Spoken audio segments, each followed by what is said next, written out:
I'm sure you saw that Major League Baseball announced today the implementation of the ABS system. You got to see a little bit of in spring training. Just what were your feedback on the use of in spring training, and what are your thoughts on them bringing it to the majors? I think everybody's probably for it at this point to an extent. I mean, you just saw how many misses there were in spring training, and there's so much information now that, like anything they've done here recently, they're trying to get it right and make it better. You guys get so much value out of Patrick and his ability to frame. Does this affect that in any way? Maybe a little bit. I certainly don't think a good framer goes away unless it's wholesale. So I think still his value is going to be pretty high. How much do you think, as far as his value still being high, just the knowledge of the zone, maybe in terms of flipping some of those balls into strikes? You're talking about him in Yeah. particular? Yeah. He's the best. Or he's as good as you get. And he understands it too. I mean, he knows all the numbers. He knows, what his pitchers can do and where he needs to go to get these strikes. And, makes a big impact. And, he's a pretty cerebral player on top of it. He's a lot of understanding of nuances of the position.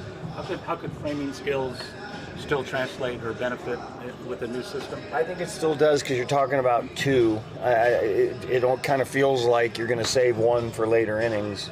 Okay. Some 8th or 9th inning that you might really need. I know extra innings now, you get one if you're out every inning, but it may come down to just one a game, which means he's still going to impact the game.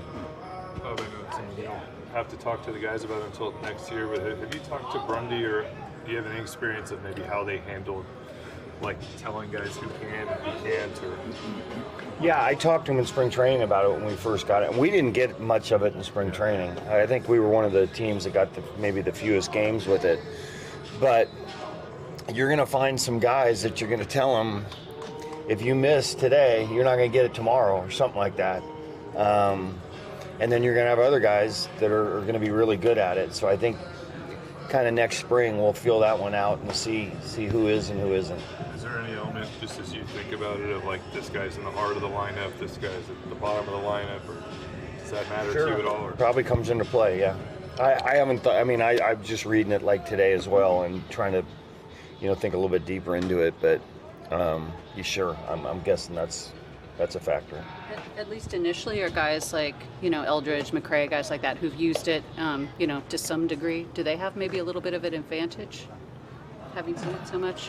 I think anybody that's played in AAA has, or in the minor leagues, has a little bit of an advantage.